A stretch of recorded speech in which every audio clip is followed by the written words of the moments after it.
You are looking at 10 of Gran Turismo 7's electric vehicles, and today we're going to have a race with a difference.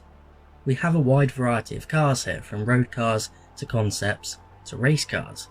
It's not going to be about what car crosses the line first, it's if the cars can make the line. So it's an EV range test by way of a race, and at the 30-second mark all of the cars will set off and be driven as fast as they possibly can.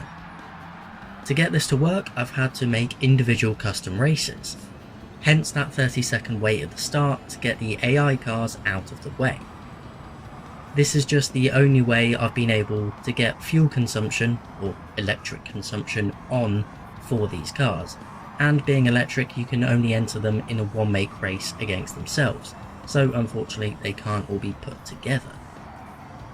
But like I say, they're going to be driven absolutely flat out on the no chicane layout of Le Mans.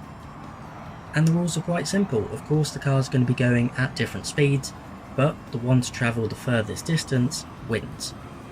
Consumption is on 10 times for this, so we're not here all day. It will be some achievement if any of these cars make the finish line. Now theoretically any of them could, because cars don't really fully conk out on Gran Turismo.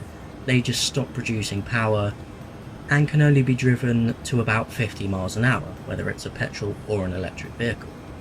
So the rule for this is, as soon as the car stops accelerating and has run out, I let off the accelerator, don't touch the brake, and just let the car coast as far as it can. Now being electric, these cars will regen and gain some energy back, but of course that would just be a vicious cycle and we'd be here forever. So once the car stops, it is out. And already coming down the Mulsanne straight, 3 cars are running out and coming to a stop. And the Volkswagen ID.R is the first car to grind to a halt, shortly followed by the new Škoda Vision Gran Turismo, and then the Jaguar SV Vision Gran Turismo, the most powerful car here, but the one that thus far has covered the shortest distance. It just spent a bit longer crawling at a very low speed before eventually stopping. Not to be outdone though, the first of our road cars, the BMW i3, then stops. But with that car topping out at just over 90 miles an hour, it's barely had to use the brakes and it's taken this long to travel just 2.7 miles. Following swiftly on from that, but covering almost twice the distance, is the 1100 horsepower Porsche Vision Gran Turismo.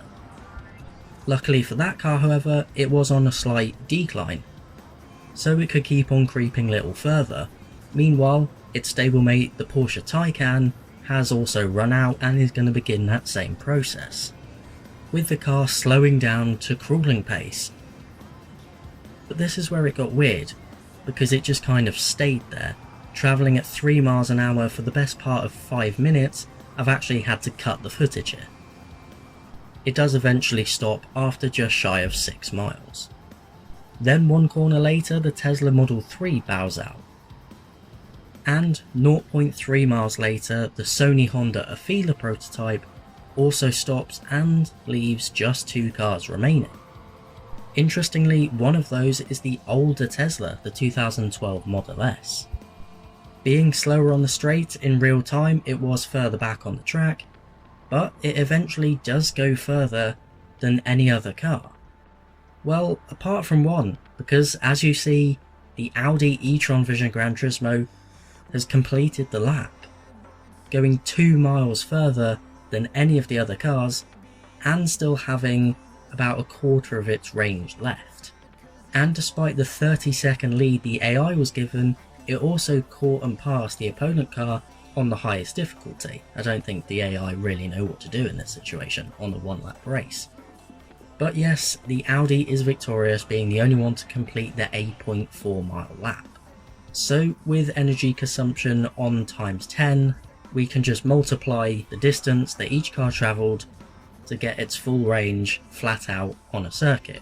Of course some braking was involved, but if you want to go fast and you want to go far, you know what electric car to choose now in Gran Turismo 7. And that is going to be it for this video, so thank you very much for watching. Let me know what you thought about this one, something a bit different. Have a good day.